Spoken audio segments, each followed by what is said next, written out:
The Yamaha Xt 250, a machine that embodies the spirit of adventure.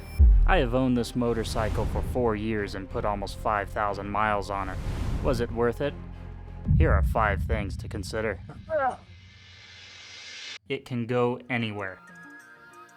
This bike is built for adventure. One of the great things about this motorcycle is that it gets 72 miles per gallon, and it has a 2.6 gallon tank, which typically gets me about 130 miles until the fuel light comes on. You can usually go quite a bit farther after that too. I've gone on several long distance multi-day adventure trips and never found myself wanting for more gas, even when I brought extra with me. Bonus tip, if you use ethanol-free gas, you can get about 10 extra miles out of it. Let's talk about trailering it versus riding to location. Here's an outside opinion first. My name's Zach. I'm the marketing director here at Switchback Motorsports in Chubbuck, Idaho. Have you ever seen anyone doing any cross-country trips or anything like that on it? I've seen some people do some cross-country trips, mainly with the XT250. I see them, they're trailering it through places and they have like a home base and then they would adventure out and then come back to their home base and then move it. I find from my own experience on the XT250 that if I'm going to another state, I will trailer it. But in state, I tend to go adventure bike style. However, the cruising speed can definitely be limiting. I personally have taken it on several long stretches on the highway. I've been able to get the motorcycle up to about 72 miles an hour, although that's give or take 5 miles an hour because the speedometer's a little off. I have found with knobbier tires, I have the Tuss Dual Sports on right now, that I can't go quite as fast because I start to get the death wobble above 68 miles per hour on the speedometer. While you're not going to tear up the tarmac on the XT250, you will be able to keep up with all your friends on the bigger bikes off-road.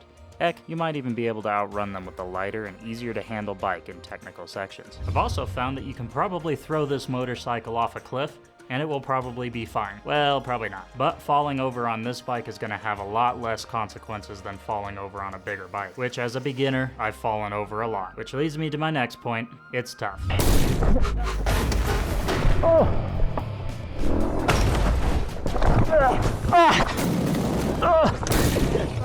Enough said. Now this was my first real motorcycle. When I first started riding, I fell over a lot. That being said, it was very confidence inspiring to be able to touch the ground no matter where I was. If I got into a little bit of a shady area, I could just touch the ground and I'd feel safe again. Despite having a 32-inch seat height, it does have a 11-inch ground clearance though. Last year, my brother and I were in Colorado on an easy adventure ride that turned into a MotoCamping nightmare, as we went down the wrong road and found ourselves unable to turn back. We had to go over large rocks and down trees for hours and hours.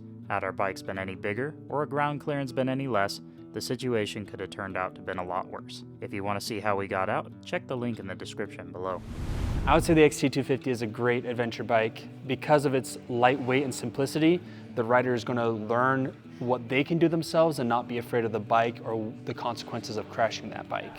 Now it's a little heavy for a dual sport in its class at 291 pounds, and mine's probably over 300 with all the mods I put on it. However, it definitely doesn't feel like that when you're riding. Even with all my MotoCamping gear on, I'm able to toss this bike around pretty easily at 160 pounds. Now with this 32-inch seat height and the 11 inches of ground clearance that it has, your riding position will feel a little cramped on this motorcycle, which if you're vertically challenged is not a bad thing. However, for me, being 5'11", it definitely started to get old, so I actually went with the extra tall seat comfort seat, which adds an inch of seat height to the motorcycle. And I actually found as I got more confident, I found that I liked it even taller, so I put a stiffer rear spring on this motorcycle, and overall I was able to get about 2 extra inches of seat height onto it, which for me I actually really like. This motorcycle also has 18 horsepower, which if you're more experienced, you're not gonna like that. However, as an inexperienced rider, I definitely did find it comforting that I'm not gonna accidentally jerk my throttle and go flying off a cliff.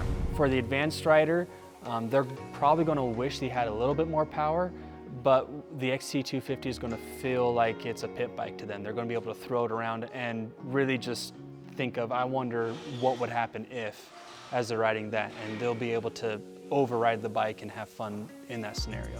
One thing to keep in mind is that this is not a performance dirt bike. This is a motorcycle that's wonderful for having adventures or for taking to the local riding area that you have around you. I've done some very long trips on this motorcycle. Honestly, if you're looking for something to get your adrenaline pumping, you're probably not going to be looking at this motorcycle anyway, so that's a thought. Another thing to point out is this motorcycle is only $6,000 out the door at a dealer, and very often you can find it used for in between $3,000 and $4,000 in the used market. It is an amazing bang for your buck, and for someone that wants to try it, I don't think there's a cheaper entry than the Xt250. Also, it's a very cheap to maintain motorcycle, which leads me to my next point, maintenance and reliability. Everything's fairly accessible, there's lots of parts available, the maintenance is easy to do, it's air-cooled so there's no coolant, it has fuel injection so you don't need to adjust the carburetor, drain the carburetor, mess with the jetting, none of that stuff. I've had bad experiences with that on another motorcycle I owned, and I'm glad not to have to ever repeat that. The air filter is under the seat and fairly easy to access. One of the best things about this motorcycle is the Japanese reliability. I would say for reliability-wise, an Xt250 is going to be running by the time your grandchildren are able to ride. It's made by Yamaha. They love to over-engineer things. It's as bulletproof as they come as long as you change the oil.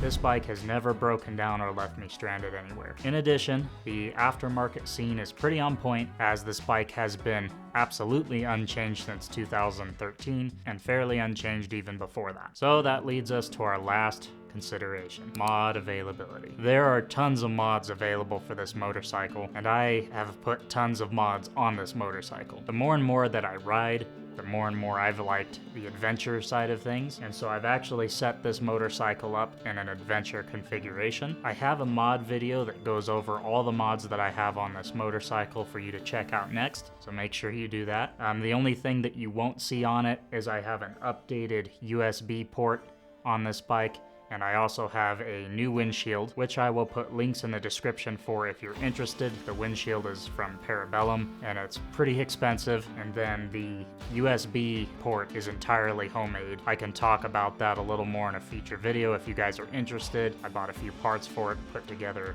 myself. Again, if you're interested in these mods on this motorcycle, make sure to click the link that should pop up on your screen. Thanks for watching. God bless. Most of the time, any Xt250 we get gets sold pretty quickly. They're in pretty high demand once we get them.